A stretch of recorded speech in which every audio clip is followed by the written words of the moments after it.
Good morning, 10th class. So, we are on chapter number 1 of history, the rise of nationalism in Europe. And we did study about few of the important topics. What is nationalism? How did this idea of nationalism arise? और सबसे पहले France में हम कैसे देख सकते हैं कुछ कुछ अपने पास indications है कि वहाँ पे nationalism जैसा शुरू हो गया था. Then we did talk about Napoleonic Code. And then in our previous class we also did talk about कि एक नया सेक्शन डेवलप हो रहा था मिडिल क्लास. और ये जो मिडिल क्लास है ना, this was asking for liberalism and freedom socially, politically and economically. और हमने देखा भी कि इकोनॉमिकली क्या हुआ था, जो उन्होंने ज़ोल्वेरिन फॉर्म किया था custom union in 1834 obviously by the initiative of Prussia, जिसको बाद में बाकी जर्मनी की कंट्रीज सेक्शन जो है रीजन्स उन्होंने ज्वाइन किया था.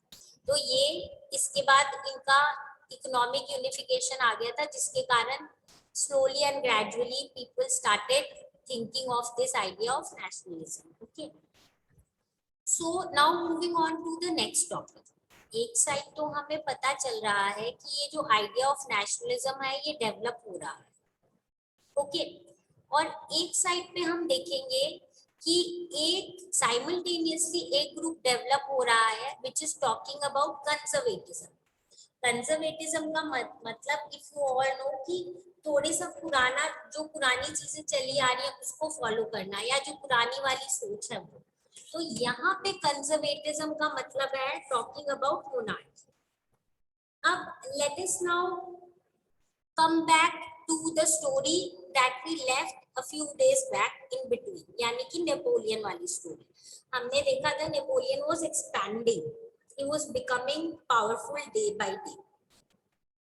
So now what happened, there was a new, you can say, group that was developing which was talking कि हमें वापस से जो मोनार्की वाला सिस्टम था जो पहले चल रहा था वही चाहिए, because they believed in the earlier traditional values, traditional institution of state, society, church, society जैसे divided थी, family के जो customs थे, property rights जैसे थे, ये सारी चीजों में ये बोल रहे थे कि we want this sort of things to come back again.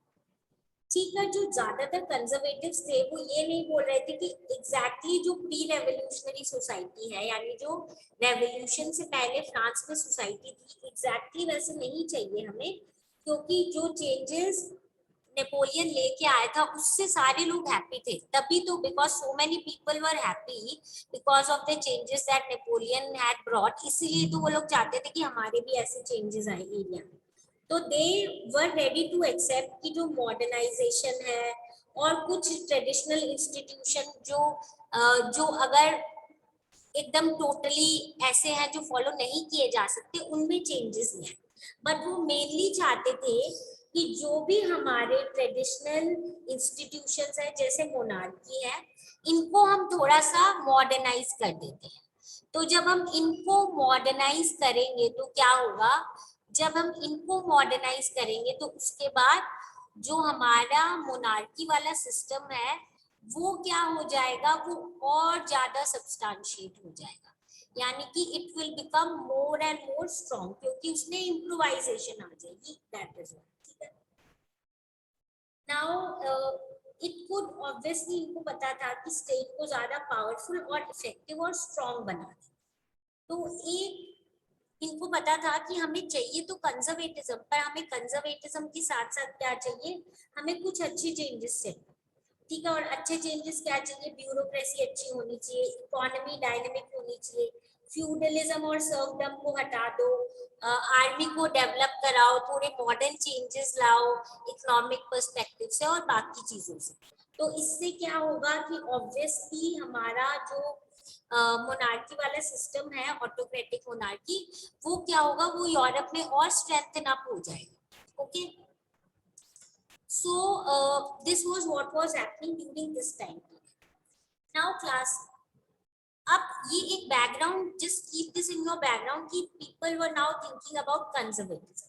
और मेनली कौन से यूरोपियन कंट्रीज, जो यूरोपियन पावर्स थे, they were thinking, they were scared that this group, that is ये जो लोग हैं जो ये डेमोक्रेसी और इन सब में बिलीव करते हैं, और स्पेसिफिकली अगर हम बोले नेपोलियन का जो पावर है वो दिन पे दिन बढ़ता जा रहा है, so they wanted to put an end to Napoleon's expansion. तो इसीलिए क्या किया, 4 important European powers, Britain, Russia, Prussia and Austria, okay I will repeat it, Britain, Russia, Prussia and Austria, इन्होंने क्या किया, कलेक्टिवली नेपोलियन के साथ एक बैटल किया, बैटल ऑफ वाटरलू 1815 में, by which they defeated Napoleon. अब after Napoleon was defeated, then you all must be having idea कि जब भी वॉर एंड होता है या बैटल एंड होता है तो जो डिफीटेड कंट्री है और जो विक्टोरियस कंट्री है वो लोग एक ट्रीटी साइन करते हैं, ओके। तो ये लोग जो सारे वेना में मिले, और ये जो कांग्रेस पूरी जो मीटिंग है इसका होस्ट करने वाले थे वो ऑस्ट्रियन चांसलर थे, ड्यूक मेटरनिक, ठीक है। और बाकी इंपॉर्टेंट मिनिस्टर्स और जितने भी डेलीगेट्स हैं वो लोग आए वियना में, और उन्होंने ट्रीटी ऑफ वियना साइन की 1815 में। Very important, please do remember, 1850 में treaty of Vienna was sign. Now what was in this treaty, let us understand about those points. Now जितने भी changes हुए थे नेपोलियन के रूल के टाइम और नेपोलियनिक वॉर्स के टाइम, ये सारे चेंजेस लाना चाहते हैं, उन सारे चेंजेस को अंडू करना चाहते हैं। सबसे पहले तो जो Bourbon dynasty, if you all remember, जब लुई 16 को रिमूव किया गया था from his throne, he was the monarch, he belong to the Bourbon dynasty. So उन्होंने अगेन बर्बन डायनेस्टी के ही एक और दूसरे राजा को क्या किया, थ्रोन पे फिर से बैठा दिया, made him the monarch, okay, who a ruler from bourbon dynasty, he was Louis 18, okay, उनको उन्होंने थ्रोन पे वापस बैठा दिया। एंड जितने भी फ्रांस ने जितने भी एरियाज को अनेक्स किया था, अपने अंडर किया था, उन सब वो सारी टेरिटरीज फ्रांस से ले ली गई, okay, all of them were taken from France. फिर फ्रांस के अराउंड, फ्रांस की जो बाउंड्री है ना, उसके अराउंड छोटे छोटे स्टेट्स बना दिए। क्यों बनाए, क्योंकि फ्रांस जो है वो एक्सपैंड ना कर सके, जैसे ही एक्सपैंड करने की कोशिश करेगा, जो उसकी बाउंड्री वाले स्टेट्स हैं जिनका कंट्रोल मेजर यूरोपियन पावर्स के पास था, वो उसी टाइम पे क्या करेंगे, फ्रांस को रोक लेंगे। तो कैसे डिवाइड किया, ये जो सीरीज ऑफ स्टेट सेटअप की गई थी फ्रांस के बाउंड्रीज के around two prevent French expansion in future में। सो ये जो किंगडम्स हम देखेंगे, kingdoms of Netherlands which included Belgium was set up in the north, ठीक है, नॉर्थ में नीदरलैंड जो कि बेल्जियम के अंदर था वो सेटअप किया गया। Guiana जो है was added to Piedmont area in the south. Prussia was given important new territories in western frontiers, western side में प्रशिया को इंपॉर्टेंट टेरिटरीज दे दी गई, और ऑस्ट्रिया को नदर्न इटली, इटली का नॉर्थ वाला हिस्सा जो है वो बहुत ज्यादा पास रहता है, किसके पास रहता है, वो बहुत ज्यादा फ्रांस के एकदम, it is just very near to France, तो वहां पे वो वाला जो एरिया है नदर्न इटली का, it was given control to Austria. जो जर्मनी की फेडरेशन थी ना 39 स्टेट्स में जो डिवाइड की गई थी, जो नेपोलियन ने सेट की थी, वो वैसे ही रहने दी, उसमें कोई चेंजेस नहीं है, ठीक है। ईस्टर्न साइड में रशिया को पोलैंड का एक पार्ट दे दिया गया था, और प्रशिया को भी एक पोर्शन ऑफ सैक्सनी दिया हुआ था, ठीक है। तो ये अलग अलग एरियाज जो हैं ये आपस में इन्होंने डिस्ट्रीब्यूट कर दिए। We have seen रशिया ने ऑस्ट्रिया ने आपस में बहुत सारी चीजें डिवाइड कर दी, ठीक है।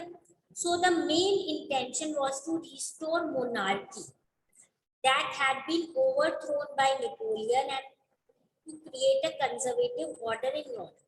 यानी वो बोल रहे थे हमारा मेन इंटेंशन क्या है, आवर मेन इंटेंशन इज ये जो डेमोक्रेसी लिबर्टी ये सब कर रहे हैं, ये सब हमें सब कुछ रोकना है, और हमें वापस से यहाँ पे क्या लानी है, मोनार्की लानी, और ये पूरा का पूरा फ्रांस में होगा, तो हम धीरे धीरे बाकी यूरोपियन जहाँ पे है वहां पे और ये स्ट्रॉन्ग हो जाएगा, सब्सटेंशिएट हो जाएगा कि देखो फ्रांस में भी मोनार्की आ गई है, तो बाकी लोग तो इसके अगेंस्ट जाने का सोचेंगे भी नहीं।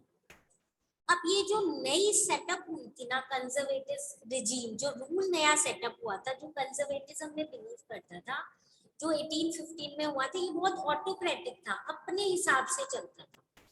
अगर इनके खिलाफ कोई बोले, कोई इनको क्रिटिसाइज करे या कोई इनके अगेंस्ट जाना चाहे, तो ये उसी टाइम क्या कर देते थे, उनको रोक देते थे, सप्रेस कर देते थे, कर्ब कर देते थे। कोई भी इनकी गवर्नमेंट के खिलाफ कुछ भी बोलता था, उसको वहीं पे सप्रेस कर दिया जाता था। ठीक है। और बहुत सारे सेंसरशिप के लॉज कर दिए थे। सेंसरशिप के लॉज क्या होते हैं क्लास, कोई भी चीज पब्लिश होती है या कोई भी सपोज प्ले या ऐसा कुछ भी होगा, तो उस पे सेंसरशिप होता है, उसको चेक किया जाता है कि उसमें सब कुछ ऐसा तो है ना जो दिखाने लायक है। तो यहाँ पे सेंसरशिप में वो क्या देखते थे कि कुछ भी ऐसा प्रिंट या कुछ भी ऐसा कोई मतलब थिएटर्स या ऐसे प्लेस में कुछ भी ऐसा नहीं दिखाया हुआ होना चाहिए जो कि राजा के अगेंस्ट हो। Nothing should be of this sort. तो हर चीज पे सेंसरशिप थी, न्यूज़पेपर्स पे, बुक पे, प्लेस पे, सॉन्ग्स पे। जहां पे भी ये आइडिया ऑफ लिबर्टी या फ्रीडम आएगा ना, वहीं पे वो उसको उसी टाइप पे उस न्यूज़पेपर में जो प्रिंट हो रहा है उसको रोक देंगे। कहीं पे और कुछ बुक में कुछ पब्लिश हो रहा है, कुछ भी एनीथिंग अगेंस्ट द किंग और anything against the monarchy will not be entertain, या उनको पब्लिश ही नहीं होने दें। ठीक है। वो कौन कर रहे थे, ये कंजर्वेटिज्म कर रहे थे, because they had the fear in them कि वापस से ये कुछ डेमोक्रेसी लिबरलिज्म ये जो अभी नया स्प्रेड हो रहा है, कहीं ये और ना स्प्रेड होके हमारी कंट्रीज में ना आ जाए। ओके। सो अगेन, बट क्या कभी ऐसा होता है कि when people are revolting for something good and the other section is trying to suppress them, तो does everything go according to the person who is suppressing the ideology of revolution etc? नहीं। Simply क्या मतलब है, अगर आप उनको suppress कर रहे हो तो क्या वो ग्रुप असली में एकदम चुप हो गया, कोई लिबरलिज्म और नेशनलिज्म के लिए फाइट नहीं करेगा या रेवोल्यूशन नहीं करेगा? नहीं, ऐसा नहीं है। इंस्टेड जो ये फ्रेंच रेवोल्यूशन के आइडियाज थे ना, ये हमेशा इनको इंस्पायर करते थे। किसको? रेवोल्यूशनरीज को। Who were the revolutionaries? Revolutionaries ये जो लोग अगेंस्ट जा रहे थे मोनार्की के। ठीक है। तो ये लिबरल नेशनलिस्ट जो है ये बहुत क्रिटिसाइज करते थे कंजर्वेटिव ऑर्डर को, कि वापस से मोनार्की आ गई है, ये लोग फ्रीडम को सप्रेस कर रहे हैं, फ्रीडम किसी भी चीज में नहीं है, and everything is going to according to what they wish, so things should change. तो ये लोग बेसिकली किस लिए कर रहे थे, फ्रीडम ऑफ प्रेस होनी चाहिए, why is it not there? So इस समय पे ये एक जो ग्रुप है रेवोल्यूशनरीज आ गए थे, revolutionary who are ready to fight for what they want, who wants big change in the society. तो ये लोग वो चाहते थे जो गवर्नेंस में, पॉलिटिकल सिस्टम में बहुत बड़ा चेंज चाहते थे। ये चाहते थे लिबरलिज्म आए, नेशनलिज्म से रिलेटेड गवर्नमेंट है। तो 1815 के टाइम पे ये जो रिप्रेस कर रहे थे जो लिबरलिज्म को और नेशनलिस्ट को, कौन रिप्रेस कर रहे थे? कंजर्वेटिस्ट। कंजर्वेटिस्ट कौन? जो मोनार्की में बिलीव करते थे पुराने सिस्टम में। ये लोग सोच रहे थे कहीं से भी ये लिबरलिज्म और नेशनलिस्ट जो है ज्यादा इंपॉर्टेंट ना हो जाए।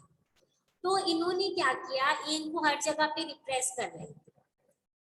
तो इसीलिए ओपनली तो ये लोग प्रोटेस्ट कर नहीं सकते थे रेवोल्यूशनरीज, तो इन्होंने क्या किया, सीक्रेट सोसाइटीज बनाई। They started forming secret societies. Europe के अलग अलग स्टेट्स में नई नई सीक्रेट सोसाइटीज आने लगी। ठीक है। जो रेवोल्यूशनरीज को ट्रेन कर रही थी, क्या ट्रेन कर रही थी कि हमें कैसे अपने आइडियाज को स्प्रेड करना है और कैसे हमें सोसाइटी में एक बड़ा चेंज लाना है। ओके। सारे रेवोल्यूशनरी यही चाहते थे उस टाइम पे कि हम मोनार्किकल फॉर्म ऑफ गवर्नमेंट को क्या करें, इनको समवेयर रिजेक्ट करें। ओके। इनके अगेंस्ट जाए।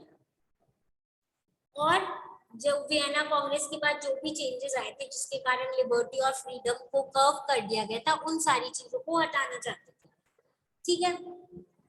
सो ज्यादातर रेवोल्यूशनरी जो है वो यही चाहते थे कि नए नेशन स्टेट्स बने। जो भी हम स्ट्रगल कर रहे हैं लिबरलिज्म और नेशनलिज्म के लिए, इसमें गवर्नेंस चेंज के साथ साथ नेशन स्टेट भी चाहिए, यानी देखो आइडिया और जो हम नेशन स्टेट की बात कर रहे हैं, एक पर्टिकुलर टेरिटरी जो होनी चाहिए उस पे भी ये लोग फोकस कर रहे हैं, उस पे भी ये लोग समवेयर फोर्स कर रहे हैं कि हमें जो भी हमारी फाइट है लिबरलिज्म की, नेशनलिज्म की, इसमें हमें नेशन स्टेट वाला पॉइंट भी आगे रखना है as our freedom for struggle. तो इसमें से one of the most important revolutionary अगर हम बात करें तो वो है इटालियन रेवोल्यूशनरी ज्यूसेपी मैज़नी। ठीक है, वेरी इंपॉर्टेंट पर्सन, ये जिनोवा में 1807 में इनका बर्थ हुआ था। ये एक सीक्रेट सोसाइटी थी कार्बनरी जिसके मेंबर बन गए थे, पहले ये he was just a member of a secret society name Carbonari. At the young age of 24 उनको एग्जाइल भेज दिया गया था अपनी कंट्री से बाहर, क्योंकि वो एक जगह है लिगुरिया, वहां पे रेवोल्यूशन कर रहे हैं। उन्होंने रेवोल्यूशन करने की कोशिश की थी, पूरे ग्रुप को और बहुत सारे लोगों को इंस्पायर किया था, मोटिवेट किया था कि हम लोग लिबरलिज्म के लिए, नेशनलिज्म के लिए रेवोल्यूशन करते हैं, इसलिए उनको कंट्री से बाहर भेज दिया गया था। उसके बाद उन्होंने धीरे धीरे दो अंडरग्राउंड सोसाइटीज फॉर्म की, यंग इटली की मर्सेल्स में और यंग यूरोप की बर्ने में। और इन ग्रुप में, इन सोसाइटीज में सारे ऐसे लोग थे, यंग मैन थे और सारे ऐसे लोग थे जो यही चाहते थे कि लिबरलिज्म आए, नेशनलिज्म आए। ये लोग कहाँ के थे? पोलैंड, फ्रांस, इटली, जर्मनी, यानी ऑल ओवर दी, बोलेंगे Europe, all over the Europe. ये जो आइडिया है सीक्रेट सोसाइटीज का, और ये लोग जो फाइट कर रहे हैं रेवोल्यूशनरी अंडरग्राउंड सोसाइटीज और ग्रुप बना के फाइट कर रहे हैं फॉर लिबरलिज्म, नेशनलिज्म एक्सेट्रा, इनके ग्रुप्स और बहुत फॉर्म होने लगे। दो तो इनके अंडर इन्होंने फॉर्म किए थे, यंग इटली मर्सेल्स में और young Berne, sorry young Europe Berne में, जिसमें पोलैंड, फ्रांस, इटली, जर्मनी के यंग यंग पीपल एसोसिएटेड थे जो चाहते थे लिबरलिज्म और नेशनलिज्म। जो मैज़नी है ये बिलीव करते थे कि गॉड जो है, उन्होंने God had intended nations to be natural units of mankind. God ये चाहते थे कि जो नेशंस है वो एक नेचुरल यूनिट्स, अपने आप ही मैनकाइंड की डिवाइडेड एरिया हो, ये इनका, ये इनका, ये कंट्रीज वाइज। तो ये यही चाहते थे कि चीजें नेशन डेवलप हो और पूरे कंट्रीज जो है एक यूनाइटेड रह के उसके बाद वो एक फ्रीडम के लिए फाइट करें, क्योंकि गॉड का भी यही इंटेंशन था इनके अकॉर्डिंग।